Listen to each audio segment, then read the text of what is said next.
votre prochaine entreprise? Honnêtement, enfin, pour l'instant, je suis focalisé sur Miracle et sur le développement de Miracle. Il y a pas, pour moi, il n'y a pas de prochaine entreprise. Pour moi, je suis investi à 100% dans Miracle. Et est-ce que vous investissez dans d'autres entreprises, comme Xavier Niel l'a fait chez vous à vos départs Très très peu, voire pas du tout. Et quand je le fais, j'ai eu la chance de pouvoir investir dans les fonds qui ont investi chez Miracle, parce que je pense que ce sont des très bons fonds. Et souvent, quand ça m'arrive d'investir dans des boîtes, c'est souvent avec eux. Quand ils trouvent qu'il y a un projet qui peut m'intéresser, ils m'en parlent, mais ça me prend 2 minutes parce que je sais qu'ils ont déjà fait tout le travail. Moi, je n'ai pas le temps d'aller faire le travail de fil de tri d'investisseurs comme le font certains. Comme je vous disais, moi, je reste 100% focalisé sur Miracle et je ne veux pas m'éparpiller. Vous êtes un homme riche? Comme je suis riche de la confiance de mes collaborateurs, de la confiance de mes actionnaires, je suis riche de la confiance de mon associé. Voilà, après, je parlais plutôt en espèces sonnantes et trébuchantes. J'ai pas à me plaindre, vous savez, non, mais je vous pose la question. Tant qu'on a de quoi manger. Est-ce que vous avez une idole? Mais le Petit Prince, Saint-Exupéry, Xavier Niel, Bill Gates. J'ai beaucoup d'admiration pour Xavier Niel, j'ai beaucoup d'admiration pour Bill Gates. Mais je sais pas, une personne, vous dites. Bill Gates me fascine depuis que je suis très jeune. J'ai retrouvé lors d'un déménagement des coupures de presse que j'avais gardées de vieux magazines qui parlaient de Bill Gates. Elon Musk, il avait appelé à voter républicain. Est-ce que la politique, ça vous tente, vous faites de la politique? Non. Surtout pas, vous tenez à l'écart? Non, je me tiens à l'écart, c'est un métier à part entière, c'est pas mon métier. Il y a des gens qui le font extrêmement bien. Ah bon, lesquels? Les hommes politiques, c'est leur métier. Et certains le font extrêmement bien. Voilà. Emmanuel Macron le fait très bien. On a la chance d'avoir un très bon dirigeant en France. Voilà. Votre premier achat en ligne, c'était quoi? C'était un Palm Pilote sur rue du Commerce, qui est aujourd'hui un de nos clients. Et votre dernier achat en ligne? Le dernier achat, je pense que c'est un livre. C'est un livre de Tony Fadell qui s'appelle Build. Vous faites quoi pour la planète? C'est une question qu'on se pose en permanence. Miracle a un programme qu'on a appelé Miracle Goes Green. On a une neutralité carbone depuis 2020, donc depuis 2 ans maintenant.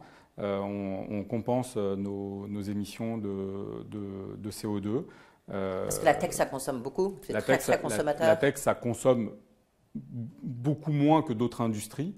Beaucoup moins. Oui, que l'industrie automobile peut-être. Oui. Que l'industrie automobile, que l'industrie pétrolière, que beaucoup d'énergie.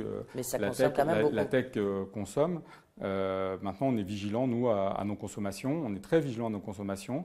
Tout à l'heure, je disais qu'on faisait de plus en plus de meetings en visioconférence pour éviter justement les déplacements inutiles. On a beaucoup de nos collaborateurs qui se déplacent en vélo. On a mis un programme en place pour ça.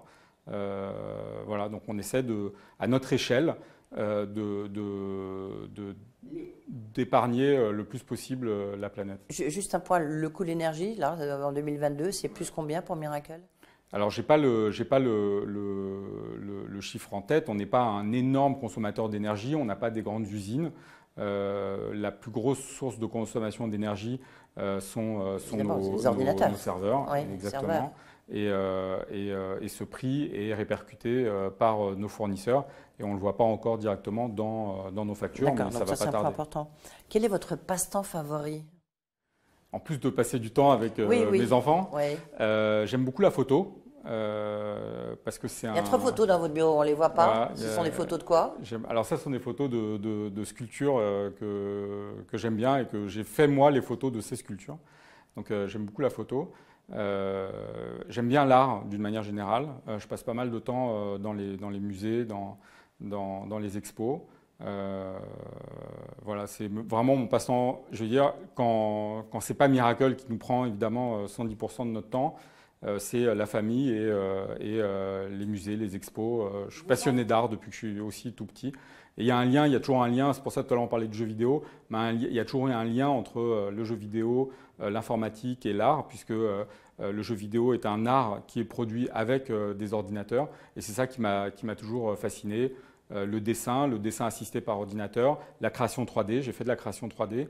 Et on voit aujourd'hui, par exemple, aussi des artistes comme Invader, par exemple, qui est un artiste français, qui s'inspire du jeu vidéo et des pixels qu'on retrouve dans les jeux vidéo.